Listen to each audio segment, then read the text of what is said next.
Olá, vamos dar continuidade ao nosso conteúdo? Bons estudos! Vamos agora falar um pouquinho sobre as funções do SGBD.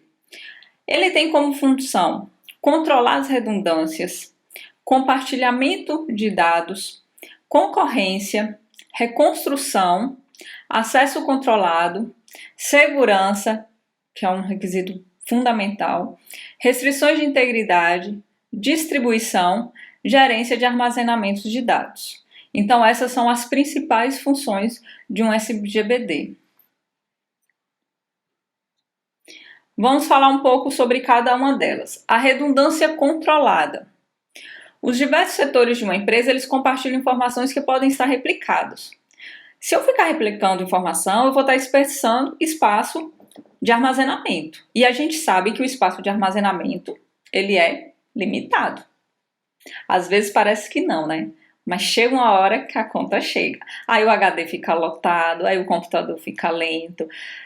Quando o Gmail enche com aquele monte de dados de foto que você arrependeu de ter sincronizado, uma hora a conta chega. A gente não tem espaços infinitos. Então, por isso que controlar a redundância é fundamental, porque senão eu perderia rapidamente a minha capacidade de armazenamento. Essa redundância ela pode levar a um estado inconsistente, além de gastar espaço de armazenamento. Ainda tem essas questões de gerar inconsistências. Então, por exemplo, se eu tenho lá no cadastro do IFBA, o meu endereço, por exemplo, quando eu trabalhei em outro IFBA, e aí eu mudo para cá, faço um outro cadastro, e o outro não é apagado, isso pode gerar dados inconsistentes, estado inconsistente, porque se precisar da informação concreta do meu endereço, eu vou ter duas informações. E aí eu não vou saber qual que é que é atual, qual que é o que está valendo, né? Então, eu tenho que controlar a questão da redundância para evitar esse tipo de coisa também. O SGBD ele deve oferecer mecanismo para esse controle, sem prejudicar as aplicações dos diversos setores. Então, a ideia do SGBD é ele ter como fazer esse controle da melhor forma possível. Sobre o compartilhamento dos dados. O SGBD ele é multiusuário. Ele tem que permitir o acesso simultâneo de vários usuários à base de dados. Senão, não faz sentido. Houve-se um tempo em que as coisas eram monotarefas, monousuários. Mas a partir do momento em que veio a questão da globalização, a internet, eu preciso ter a possibilidade de compartilhar essas informações. Já pensou se o swap pudesse ser conectado somente por um usuário por vez? Ia ser muito problemático.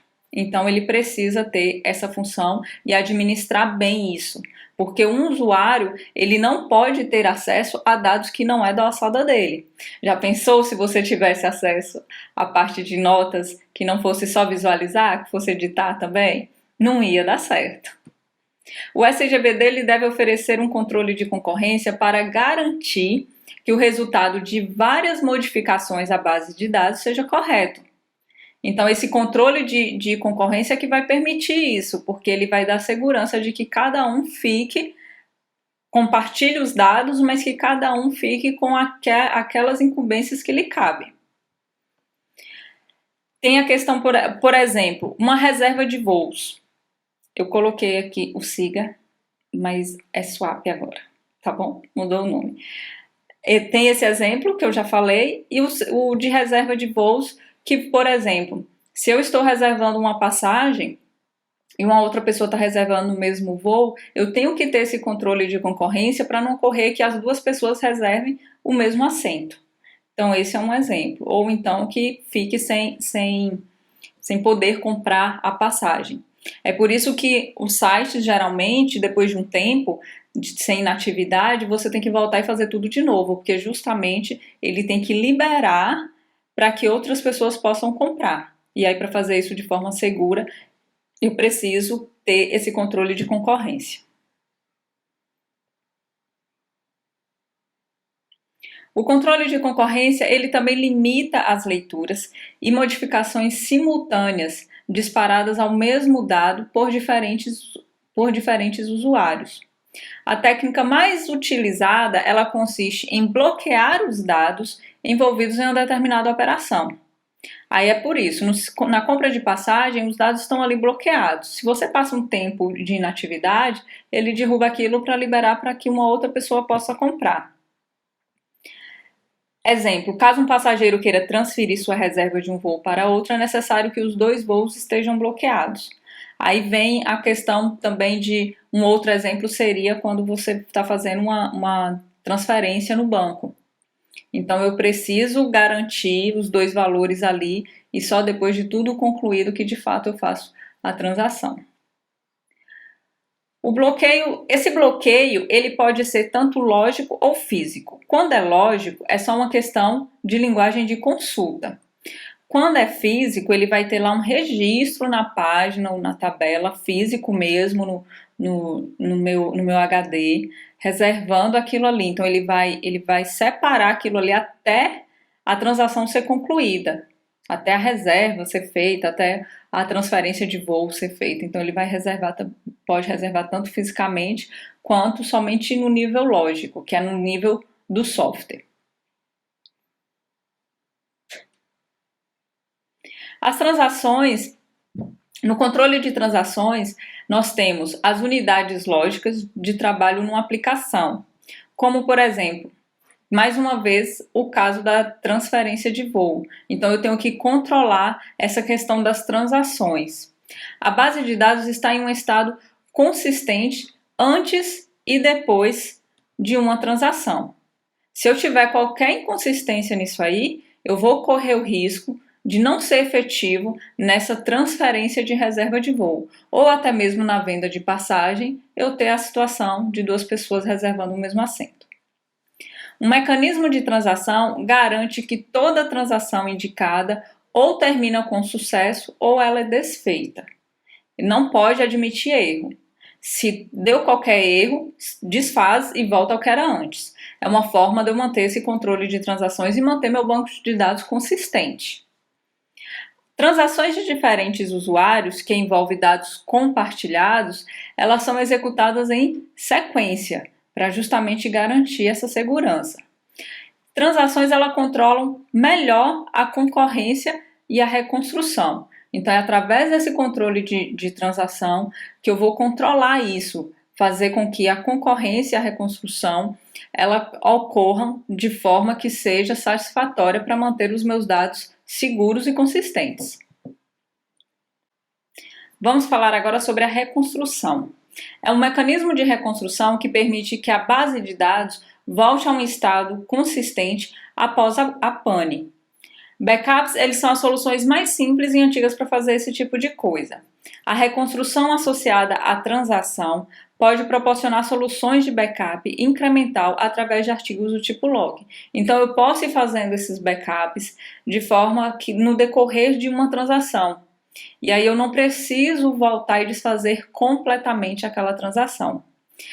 De qualquer forma, é sempre recomendado que todo e qualquer banco de dados ele tenha um espelho em um outro lugar, porque independente de qual tipo de pane seja, por exemplo, pode acontecer de um prédio pegar fogo e acabar com todos os HDs dos computadores onde tinha armazenado os dados. Então eu sempre vou ter, inclusive, eu vou ter espelhos de bancos de dados, inclusive em lugares diferentes do planeta. Empresas grandes como a Google, como a Microsoft, eles fazem esse tipo de coisa, para ficar livre de acidentes como esse, como terremoto, tsunami, etc. Então é a forma que eu tenho de garantir um banco de dados consistente, capaz de fazer reconstrução. Acesso controlado. Quando vários usuários têm acesso à base de dados, em geral eles têm privilégios diferentes quanto à manipulação dos dados. Vamos falar um pouquinho mais sobre isso aqui agora. Dados financeiros costumam ter acesso restrito e o SGBD ele deve ter um mecanismo de controle de segurança, porque eu preciso garantir que é aquela pessoa que é aquele usuário. E aí eu posso liberar os dados dele. Se eu não tenho esse controle de segurança, outras pessoas vão ter acesso a esses dados. E a gente vê muito na mídia, nas questões de golpe, o quanto que dados são utilizados para cometer crimes. Então é por isso que eu preciso ter o máximo possível de segurança e ter esse acesso controlado. O SGBD ele deve garantir que usuários autorizados realizem operações corretas na base de dados. E aí eu preciso ter a parte de identificar o usuário, a identificação dos usuários e quais são os dados deles, a autenticação desses usuários, manutenção da matriz de autorização. Então é por isso que quando a gente vai sempre acessar, tem toda aquela parte chata de logar, de pedir a senha. Quanto mais lida com coisas relacionadas a financeiro, que geram valor, mais necessidade de segurança eu tenho. E aí eu vou ter mecanismo como leitura de digital, leitura de retina, reconhecimento de voz, entre outras coisas. Hoje está sendo muito comum eu ter que liberar via outro dispositivo. Eu estou acessando uma conta aqui. Isso é muito comum em banco, em corretoras, por exemplo. Eu estou acessando no computador e aí ele pede que eu libere no celular. E ele manda um código para o meu celular ou um token, alguma coisa do tipo, e eu tenho que digitar. E o negócio é questão de segundos, justamente para manter essa segurança. Então é uma forma de eu fazer esse acesso controlado. A segurança tem a ver com a proteção também dos dados, não é só essa questão de quem pode acessar o quê. Cuida para que o conteúdo da base de dados não seja compreendido por usuários não autorizados. Aí fica aquele limiar, né? O controle de acesso com segurança, eles acabam se casando. Aí eu tenho a questão, por exemplo, da criptografia e descriptografia. Padrões de criptografia e criptografia através de chaves. Então, utilizar essas criptografias é uma forma de eu manter essa segurança. E aí eu faço aquela rearrumação na senha e tal, de forma que só determinada pessoa vai ter como desfazer aquilo ali. Os tokens, por exemplo, é utilizado para isso. As restrições de integridade. A manutenção da consistência da base de dados através da validação de restrições definidas sobre os dados. Aí eu tenho o controle de valores que um campo pode ter, como por exemplo, o número de assentos de um voo só pode variar entre 100 e 700. Então, fazer esse tipo de restrição vai manter o meu banco de dados íntegro, ou seja, confiável. Controle de relacionamento entre dois registros. Por exemplo, um voo só pode pertencer a uma companhia já cadastrada. O SGBD ele deve oferecer esses dois mecanismos: especificação de restrição de integridade e validação das restrições de integridade. Então, eu preciso especificar e preciso validar. Um exemplo, uma restrição de integridade do swap. Um aluno do integrado, ele não pode não estar matriculado em nenhuma série. Então, essa é uma restrição de integridade. Eu coloco lá que é obrigatório a série a qual o aluno pertence e esse campo ele tem que ficar preenchido obrigatoriamente. Cada vez que vocês passam de ano, ele vai e muda a série. É mudada a série na qual vocês estão, mas ele não pode ficar vazio. É uma forma de eu garantir que todos os alunos que estão ali registrados, eles estão cursando. Caso não tenha um campo série, esse aluno ele tem que estar numa outra lista, que é de alunos que já se formaram e que já não faz mais parte do IFBA. Então, é uma forma de eu ter uma restrição de integridade. Aqui nós vamos falar sobre o armazenamento de tabelas. Como os registros são armazenados nas páginas dos arquivos em disco. A gerência de espaço de arquivos em disco. Então, a gerência de armazenamento, ela lida de como é que eu vou organizar e como é depois que eu vou poder encontrar. Então, no meu banco de dados, eu vou ter ali os dados armazenados e eu sempre vou ter uma lista de endereço. Quando a pessoa solicita um dado, aí eu vou lá, através dessa lista de endereço, e vou encontrar exatamente onde é que está a informação que a pessoa quer. Então, a gerência de armazenamento ela é fundamental para que eu não perca dados no meu HD. Tanto que muitas vezes quando a gente faz restauração de HD, quando a gente vai fazer... esqueci o nome. Tanto que muitas vezes quando a gente faz Formatação de HD, eu apago somente essa lista de endereço. Aí eu tenho essas duas formas de fazer, ou eu apago a lista de endereço, ou eu preencho o HD todo com zero e aí eu perco os dados definitivamente. Mas se eu perco a lista de endereços, vai ser muito complicado eu achar e recuperar todas as informações. É por isso que muitas vezes a gente envia para técnicos tentar restaurar e eles só conseguem alguns arquivos, tá bom? Que significa que não foi apagado completamente na formatação e só foi apagado a lista de endereços. Então eu preciso ter um gerenciamento que seja adequado para que eu não perca os meus dados. A distribuição. A distribuição vai tratar quando eu tenho, por exemplo, acesso remoto da minha base de dados. Então, eu tenho que ver como é que vai ser essa distribuição. Já pensou se toda vez que a gente fosse acessar o swap, tivesse que ir lá na reitoria onde é que está o servidor? Nem sei se o servidor está lá, mas... E onde o servidor está? Porque aqui no campus de Camaçari ele não está. Com certeza. Então, pensar na distribuição desses dados é justamente pensar em como é que eu vou disponibilizar para que esses dados possam ser acessados remotamente. Aí eu tenho arquitetura, né, cliente-servidor e sistemas heterogêneos para poder fazer essa distribuição de forma adequada e segura. Aí, quando não usar um SGBD? Existem situações em que esse sistema ele pode envolver custos adicionais que são desnecessários. Então eu tenho que pensar muito bem quando é que eu preciso ter um sistema, um banco de dados, um SGBD. Em algumas circunstâncias pode ser mais desejável utilizar arquivos comuns, como por exemplo aplicações de bancos de dados simples. Uma planilha em Excel nada mais é do que uma aplicação de banco de dados simples, porque ali eu consigo armazenar dados em formas de tabela muito similar do que ficaria em um banco de dados.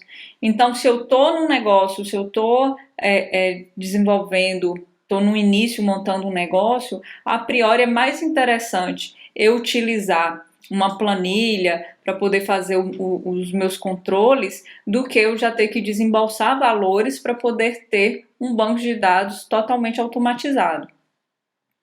Aí nós temos também requisitos rigorosos relacionados a tempo, capacidade de armazenamento limitada, nenhum acesso de múltiplos usuários. Essas são as desvantagens de utilizar desta forma. Apesar de que a gente tem como, por exemplo, se eu pego a minha planilha e coloco lá no Google Drive e outras pessoas têm acesso, eu já resolvo isso. Mas quando você joga ali, você já está jogando num sistema de bancos de dados, gerenciamento de bancos de dados robusto do Google.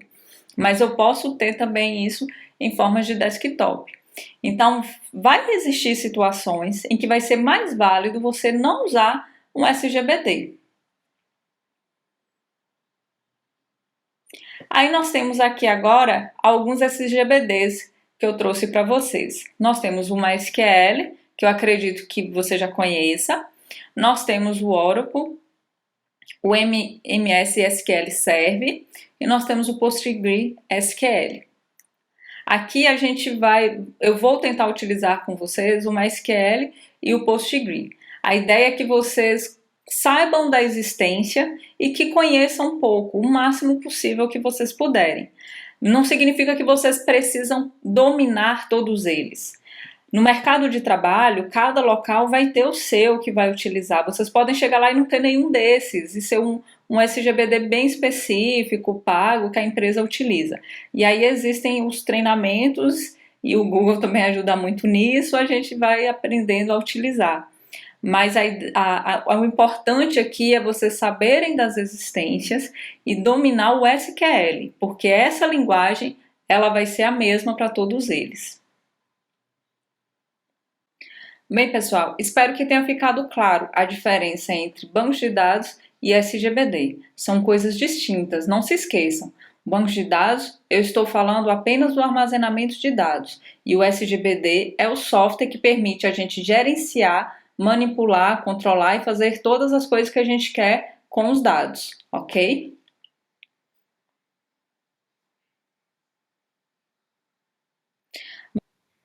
Já sabe, né? Até a próxima!